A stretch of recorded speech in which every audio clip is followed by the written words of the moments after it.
Call this meeting to order. We were waiting for our colleagues to arrive so we can have a quorum, but we hope that they will be arriving shortly. So welcome everyone to the first hearing of the year for Budget Subcommittee on Education Financing. I would welcome all of our members back, but we're still waiting for them. But we do have our newest member of the Budget Subcommittee, Mr. Dababneh. Welcome. Yes, would you like to say anything at this time? I'd like to thank you and the Speaker for the opportunity to serve on Budget Subcommittee 2. I'm a product of our Cal State and UC system and also a graduate of a community college, so I look forward to helping to work on these issues that I know are important to all Californians. All right. So you hit all three of the higher ed segments in California, and so we welcome you aboard and appreciate your experience. So today we are having our first hearing, which is an opportunity to discuss and hear an overview of the Governor's 2014-2015 higher education funding proposal. Let me just start off by making a few opening remarks. Last year, after years of budget cuts, we began the process of restoring funding for public higher education in the state of California. And this year, as we all have seen with the Governor's January budget proposal, he is proposing to continue his four-year budget plan for the University of California system and for the California State University. He is also proposing a significant increase for our California community colleges, and we all obviously welcome the Governor's demonstrated commitment to restore funding for higher education. At the same time, I would like to, just for the sake of framing our discussion for today, we also have received the analyses from the Legislative Analyst's Office, and the LAO is raising some concerns about the Governor's overall budgetary approach as it relates specifically to higher education. And so we will have an opportunity to hear not only the Governor's proposal, but also the LAO's analysis and their concerns about the Governor's proposal. So and as we, before I call up our first two witnesses, I would like to focus on our discussions by asking that as chair of this subcommittee, I will be focusing on three basic questions as we go along in this discussion. One is to identify, what is the statewide priority that is being addressed, whether it's access, improving transfer rates, improving graduation rates. What exactly is the statewide priority being advanced? Two, how does the budget proposal advance that priority? And three, what is the performance metric upon which we are to measure our progress in achieving that statewide priority? I think that's a basic framework of analysis that we can all appreciate in analyzing the Governor's budget proposal and our discussions going forward for the budget bill. So with that, Mr. Nestandi, Mr. Chavez, welcome to our first hearing of the committee. And without wasting any further time, let's go forward by asking our first two witnesses, Molly Quaisbarth, the Principal Program Budget Analyst for the Department of Finance, and Jennifer Kuhn, the Deputy Legislative Analyst from the Legislative Analyst's Office. Okay, yes, actually, let's establish quorum. Roll call, please. Mr. Marisucci? Here. Mr. Chavez? Here. Mr. Dababneh? Here. Mr. Nestandi? Here. Welcome. Good afternoon, Chairman Morisachi. My name is Molly Quaisbarth with the Department of Finance, and this afternoon I'm going to focus on the Governor's budget proposal for the state's three public higher education institutions, University of California, Cal State University, and the community colleges.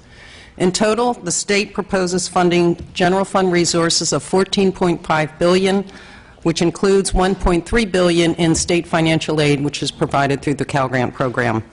This represents an increase of almost $1.1 billion from 2013-14 funding levels. This increase will provide modest investments in the state's higher education institutions, the result of a return to the state's favorable fiscal condition while still reflecting a cautious but fiscally responsible approach to committing to new spending obligations. The administration continues to reinvest in the four-year universities according to the long-term funding plan that was implemented in 2013-14 as part of the 2013 Budget Act to provide modest and predictable general fund increases for UC and CSU through 2016-17, contingent on the universities keeping tuition levels at the 2011-12 rates, with the expectations that the universities will use these funds to improve certain outcomes, specifically maintain affordability, decrease the time it takes students to complete their degrees, increase the number of students who complete their academic programs, and ease the transfer of community college students to the four-year institutions. The long-term funding plan focuses on the segments achieving these critical outcomes rather than continuing past practices of funding higher education based on enrollment targets. Under enrollment-based targets, UC and CSU receive additional funding simply by admitting new students, which creates little incentive for the universities to devote resources to making sure that the students that are currently enrolled have the necessary services and instruction to complete their degrees in a cost-efficient manner. The administration is also investing significant new resources in the community college system with a focus on improving student success and prioritizing expanded access in districts with the greatest unmet need in fulfilling the three missions of the community colleges: providing basic skills and remedial education, workforce development and training, and preparing students to transfer to four-year universities.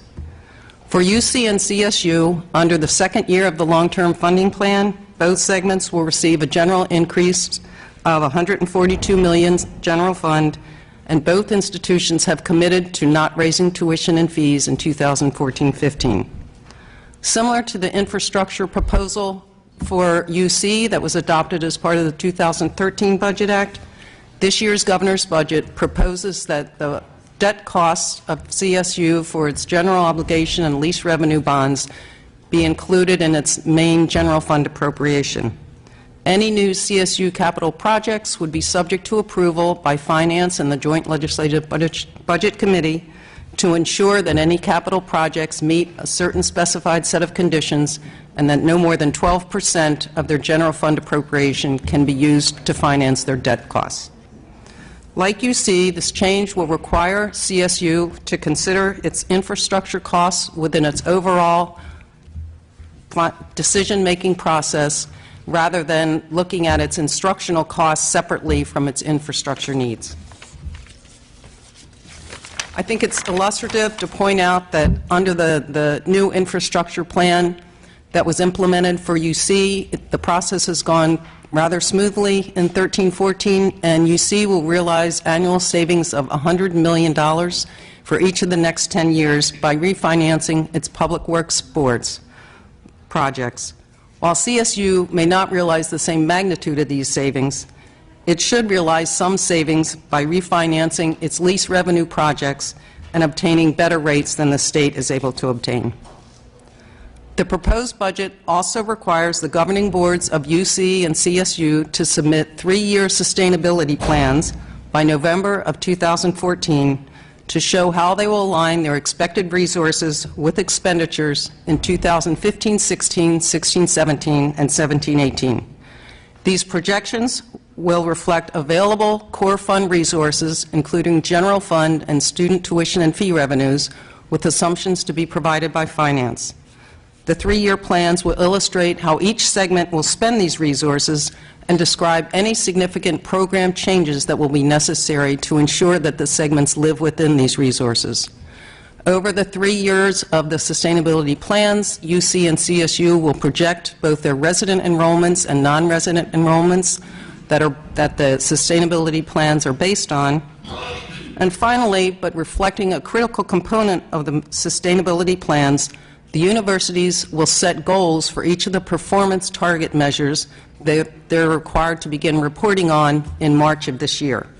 The number and proportion of transfer students and low-income students, the graduation rates for both freshmen and transfer students, the number of degree completions, a short-term measure to indicate the likelihood that students will graduate on time, i.e. the percentage of first-year students who take significant course credits within their first year to indicate that they'll be able to graduate within 4 years.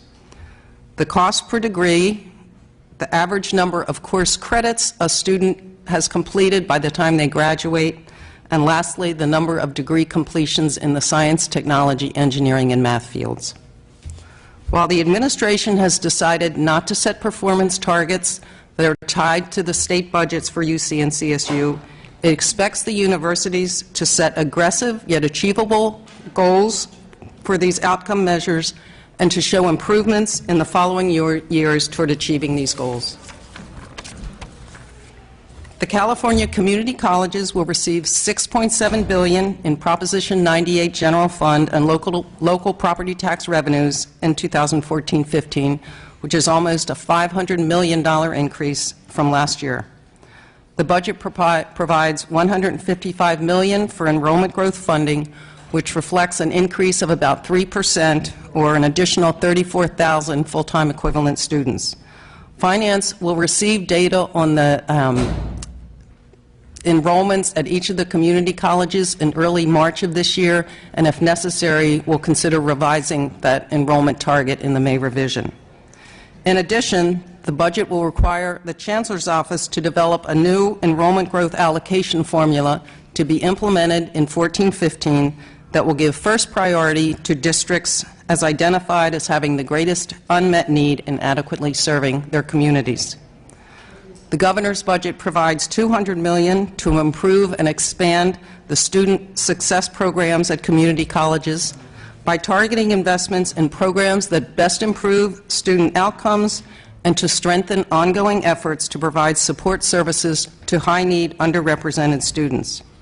$100 million will be used to expand the level of services currently being provided to improve student success for all matriculated students, and another $100 million is targeted to close gaps in both access and academic achievement in underrepresented student populations. This will be based on each community college's student equity plan, which are due to the Chancellor's Office this fall. Colleges will also be expected to better align and coordinate existing categorical programs to ensure that these funds are properly targeted to meet the needs of their local student populations. The governor's budget provides $1.1 million in non-Proposition 98 general fund and 9 positions for the Chancellor's Office to establish system-wide state goals for the community colleges, to develop leading indicators of student success at each of the 112 colleges, and to monitor the college's performance for these measures. The budget will provide $2.5 million in Prop 98 general fund to provide local technical assistance to disseminate best practices across all the districts in the community college system. And the focus on this coming year will be to provide assistance to the underperforming colleges. The budget provides $592 million in Proposition 98 general fund to eliminate all remaining deferral debt owed to the community colleges. $235 million of this is provided from budget year revenues, and $357 million is from prior year. This will eliminate the substantial borrowing costs that the districts often had to make and cuts to programs and services that were necessary because of these deferrals. And this will allow these resources to instead be used in the classrooms. This is consistent with the governor's intent to eliminate all existing wall of debt obligations by 2017-18.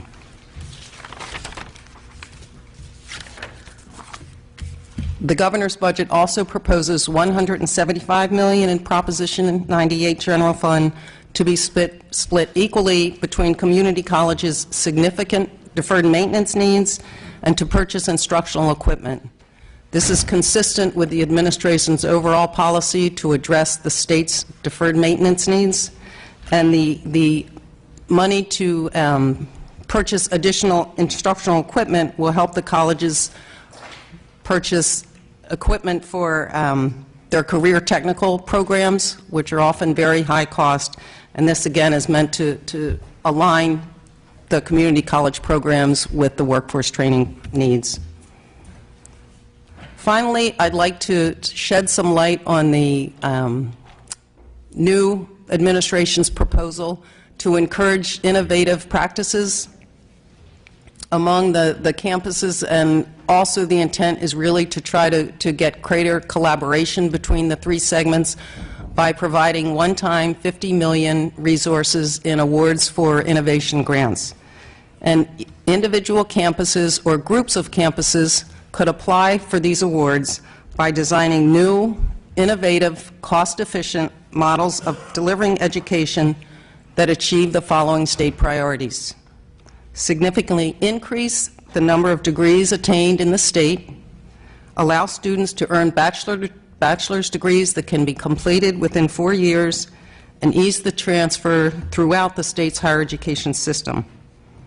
The awards will be selected based on how the applicants' new educational models advance these state priorities, can be replicated at other campuses, and preferably system-wide, to increase the statewide effect, and are capable of being implemented effectively. These awards should incentivize campuses to change their long-standing practices so as to use the state's resources more effectively, and to continue to expand the use of technology to deliver high-quality education, and to further expand opportunities for students to earn credits toward their degree for knowledge and skills obtained outside of the classroom. I'd like to provide some additional information on this program to kind of address a lot of the questions we've been getting. First of all, the $50 million is not intended to cover the costs of these programs. For one, we don't expect these new models to have significant costs. A lot of it would require or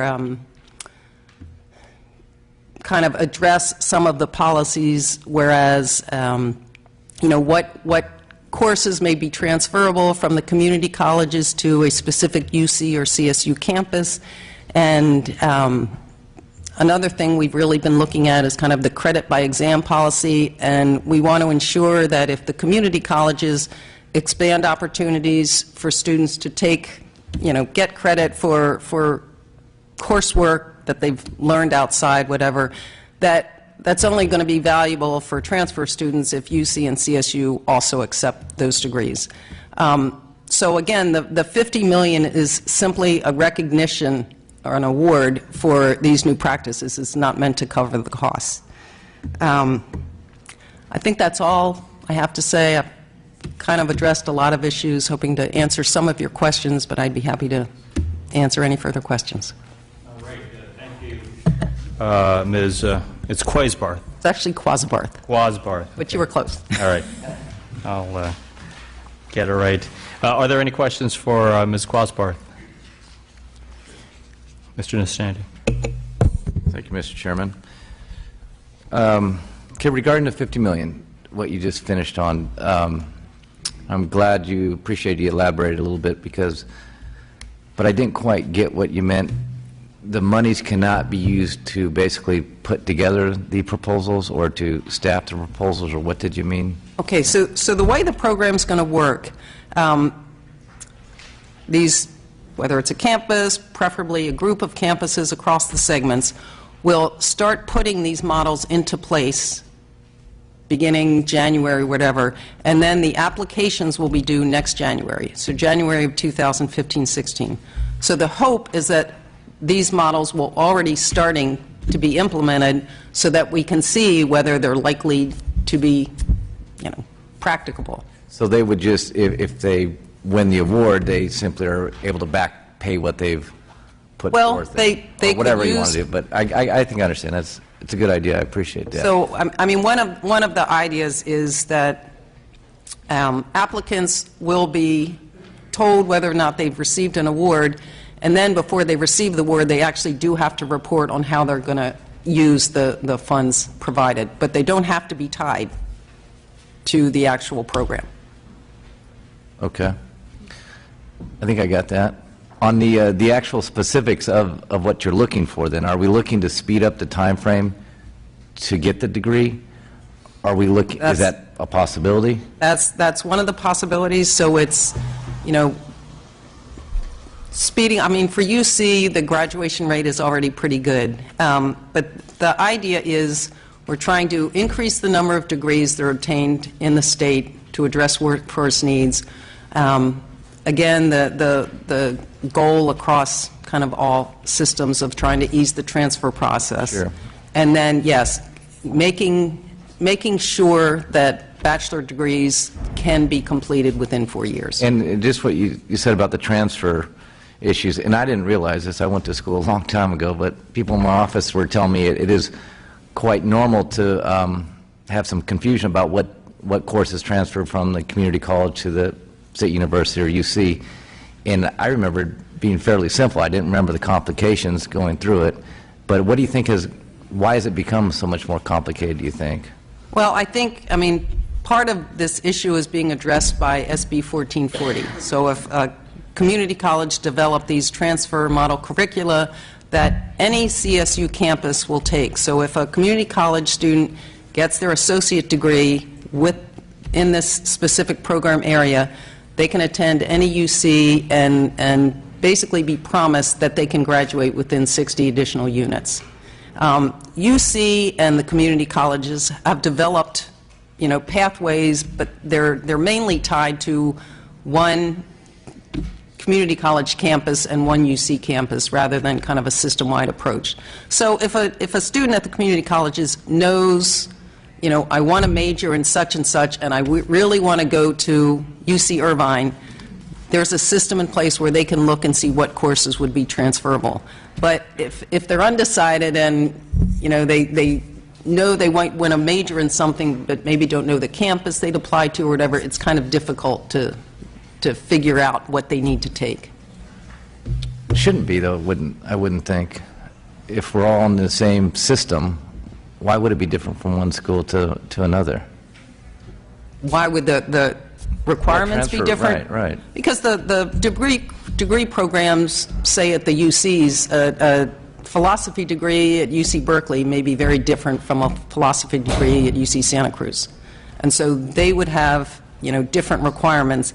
And that's exactly the reason that we're trying to focus this on campuses, because it's really the academic senates at the campuses that are responsible for making these policies about what kind of courses are going to be accepted, how many credits you need for certain degrees. So that's more done at the campus level than system-wide. And back to the quickening the degree, if we might, and say if you focus on STEM, and are you in favor of pushing or allowing more units, maybe AP classes being accepted, high school AP classes, into the system than is allowed now? That's certainly one of the possibilities. And I think the way it works now is that UC accepts AP courses, but they're for general ed credit. I don't think they go towards specific degree requirements. Do you think it would be wise to do so, or? It's certainly something that is worth considering, I think. And this might not be in your domain, but question, does any of the discussions that you talk about, to me it seems one of the larger issues is the failure rate leaving high school, going in to have to retake English or math. Very high level. What are we doing to reach down to coordinate that between what the CSU or UC requires from high school, and so we're not having this, I can't remember what the rate is, but it seems extremely high, of taking these classes over again? Well, I mean, the basic skills and remediation is obviously a much bigger problem at the community colleges, and that's one of the things we're hoping to address with the $200 million for the Student Services Program. That extra $100 million, if, you know, one campus is having a really hard time with the students that are taking basic skills not progressing to be able to take college-level courses, you know, some of that $100 million might be allocated to that. There's some campuses that might have a really good program in providing basic skills education, and the idea would be that the chancellor's office could then kind of spread that program across the different colleges to, if one college is doing something great, provide that technical assistance to other colleges. As far as CSU, in terms of its remedial education, they are making efforts. They have I think it's called the Early Start Program, which requires students, if they're identified in their junior year through, I think it's the STAR test, that they're not ready in English or math, they're required to start remedial education the summer before they enroll at a CSU. So, Hopefully, is that in place now? yes, Do we know? I Okay. think last summer was the first year it started. Very good. Well, thank you. You're welcome. Appreciate it.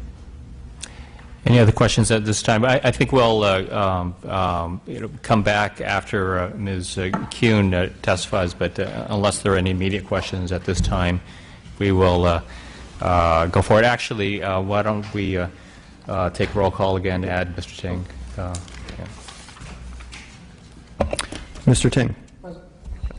Okay, thank you. Ms. Kuhn, welcome. So Jennifer Kuhn from the Legislative Analyst's Office on behalf of my higher education colleagues who did the vast majority of the work here on this report. You should have our analysis in front of you. I'm just going to speak straight from it. And not to repeat anything that finance said, I would just begin by pointing out that on page 8 we have a list of all of the governor's proposals. So just some. I have two analyses here. Which one are you? You know, I was going to try to keep The it more analysis. straightforward and speak only from the analysis of the higher ed budget. Okay, great. Thank you. So in that analysis on page 8, there is a summary here. If you can see at the main portion of figure 4, there's a list of many of the things that Molly just covered. What I'll do is just dive right into our assessment of the governor's plan. So I'll spend a few minutes on the universities, turn to community colleges, the innovation awards, and end with just a few comments on tuition and aid. So starting with the university's budget, as we mentioned last year, we still have serious concerns with the governor's basic approach for dealing with the universities. It is a significant departure from how the legislature, the state traditionally has built the university's budget. So traditionally, the legislature has focused on a few key building blocks of the budget: enrollment, inflation, pension, healthcare costs, infrastructure.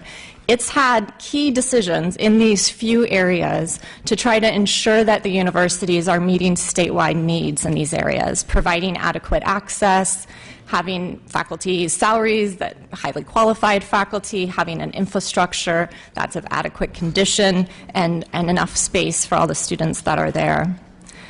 This approach in recent years has been essentially entirely hands-off. We'll give UC and CSU an unallocated base increase, and we'll ask them to go forth and do things with it. So just for a moment to compare the state's traditional approach with the universities, which has been all focused as a legislature on a few key areas, the governor's approach, which is to essentially focus on universities, you decide everything. You know, the state in K-12, for example, and community colleges has been much more hands-on. So just thinking about schools for a moment, the state adopts academic content standards, has rules for teachers having credentials when credentials are revoked. The state board adopts instructional materials. We tell schools how many instructional minutes to offer. After-school programs and school meals are funded, intervention programs for low-performing schools. Even with the local control funding formula, all these things still remain in place. School districts still have to fill out local control accountability plans that address 8 statewide priority areas. So compared to that, the state isn't nearly as hands-on with the universities, but traditionally it's wanted to be involved in a few key areas. And again, the governor's approach the last couple years has been entirely hands-off. Even these few key areas is letting the universities make really critical decisions. We're concerned that if the state does pursue this approach in just a few years' time, you won't know if you're getting adequate access, adequate quality, adequate infrastructure. These questions won't be before you every year in terms of making key decisions regarding them. The one big improvement we think the state has made over the last couple of years is these performance metrics. So last year, the legislature adopted performance measures for the system. The legislature asked the universities to report on persistence from freshman to sophomore year, graduation rates, units to degree to see how efficiently students were moving through their programs, spending per degree to see how efficiently UC and CSU were serving students. We think this is a big improvement as opposed to just focusing on all those inputs, as I mentioned, under the traditional building blocks for the university's budget. This is asking the universities to come before you every year and to talk about their performance in serving students. So we think that's a good step forward. We have been reticent about having really complicated formulas tied to their performance because you need to know any particular year, how well are they doing in these areas, why might they not be meeting your expectations, and depending on the cause, you might have different solutions. Some might require more or less money, some might require a redirection, some might require a policy change. It's not always obvious what the solution would be years beforehand, before you get there and you know exactly what the problem is. So what we do to try to give you a different starting point, because we have such concerns with the governor's approach, is build a more traditional budget. So if you turn to page 15, it'll show you the governor's budget and this alternative starting point that you might consider. So if you look at UC under the governor's budget, they'd get $142 million and be told, go forth and do good things. With CSU, they'd get the $142 million, same sort of message. The governor's a little bit more hands-on with CSU in 14-15, but then as part of his multi-year budget approach, would remove some of those strings come 15-16. Infrastructure debt service, for example, would be entirely within CSU's domain next year. So what we do, just to give you, again, an alternative starting point, if you wanted to take a more traditional approach, is go through these main cost drivers that you do for many other agencies and figure out what data you have available, how might you want to build their budget. So we start with enrollment growth. We look at demographic trends, changes in the college-age population, changes in high school grad rates. They're actually going down for the next couple years, so that's not a big cost pressure for the universities. We look at what data there is on whether UC and CSU are drawing from their eligibility pools, the top eighth and the top third of high school graduates. We only have a little data on this, so we have to sort of make a judgment call. But on UC, they seem about right. They've been able to accept eligible students. For CSU, they're telling us they've had to deny admission to some of their eligible students. So looking at the data that is available, we've built into this alternative budget no enrollment growth for UC, but 2% enrollment growth for CSU. It's very similar to what CSU itself is asking for. 2.3% is what they're requesting. Then we turn to inflation. Inflation is going at about 2.2% expected for the budget year, so we build that into the budget. There are costs. Healthcare costs are going up. Pension costs are going up. Somebody has to pay the bill for those. And then there's already been bonds approved for CSU. They come with a debt service cost. These are costs that CSU will have to pay. And so we build those into CSU's budget, several of those components into UC's budget. The bottom line is that under this alternative, just building a very traditional workload budget, UC's budget under the alternative is $44 million higher than the governor's. For CSU, $18 million higher. The big departure from this alternative and the governor's plan, apart from everything I've just mentioned, is that we also assume that students in the state will share costs. So we start with these costs have to be so important that we're all willing to invest in them. If they're not, then nobody should be investing in them. But if they're really important, if we need to keep purchasing power steady, if faculty need salary increases, if we have to cover pension costs, healthcare costs, then these are important enough that the state and the students in a partnership will share the costs.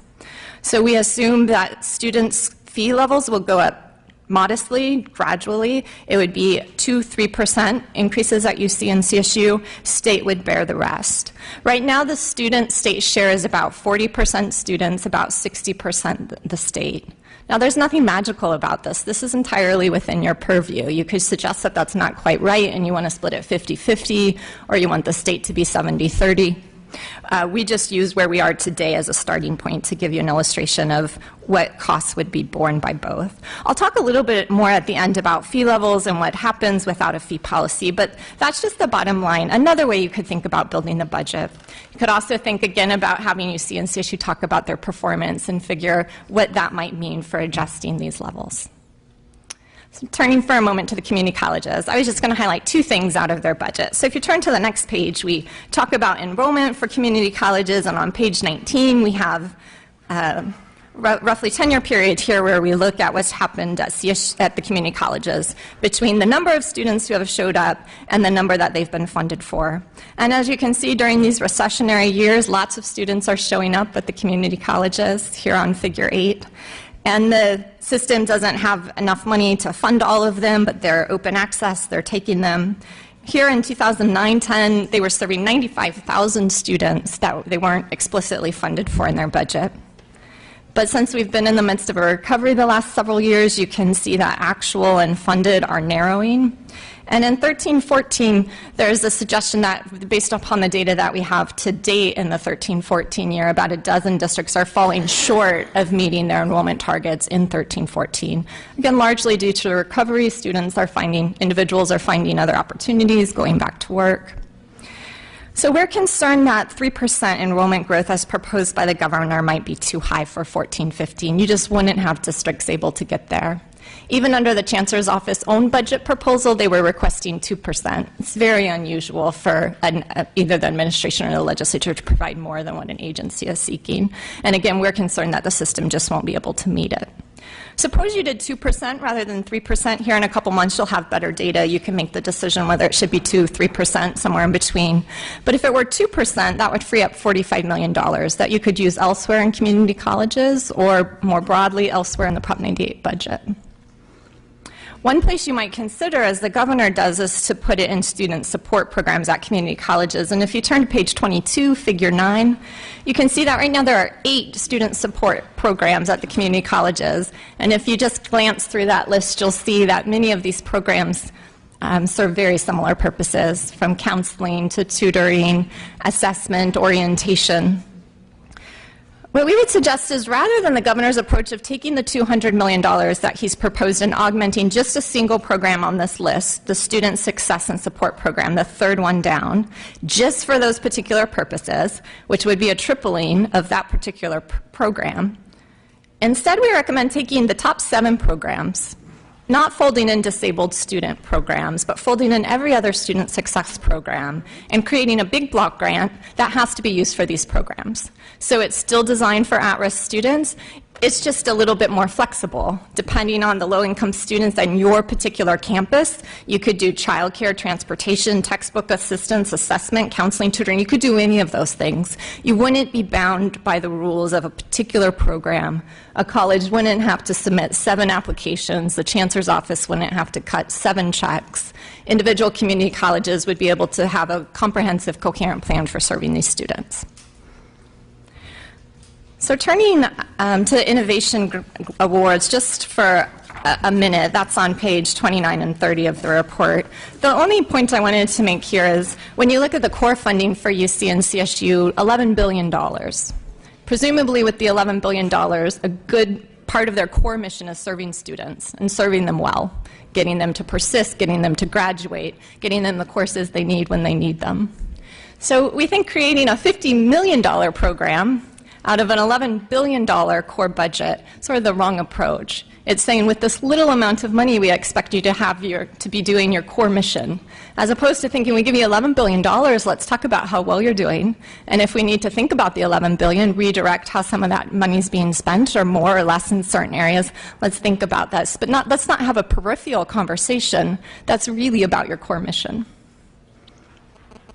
Finally, on tuition and aid, on page 32, figure 10, we show where the universities and community colleges are relative to peers. And you can see that even though fees doubled during the recession, they're still lowest for the community colleges, for CSU lowest of their 15 public peers, and for UC second lowest of their 4 public peers. Having said that, if you turn to the last figure here that I'll reference on page 40 of the report, figure 17, you can see these really steep mountains and valleys that reflect recessions and recoveries. When a student enters the university system during a recession, they have steep fee increases. The recession we just went through, fees at CSU doubled from about $3,000 to $6,000, for UC from $6,000 to $12,000. And then they go and enter these long periods. Their recovery, their family situation might be a bit better, and now their fees won't be raised, such that depending on when they enter college, they can be treated very differently. You can imagine seeing a very different graph, which would just be gradual, modest increases over time.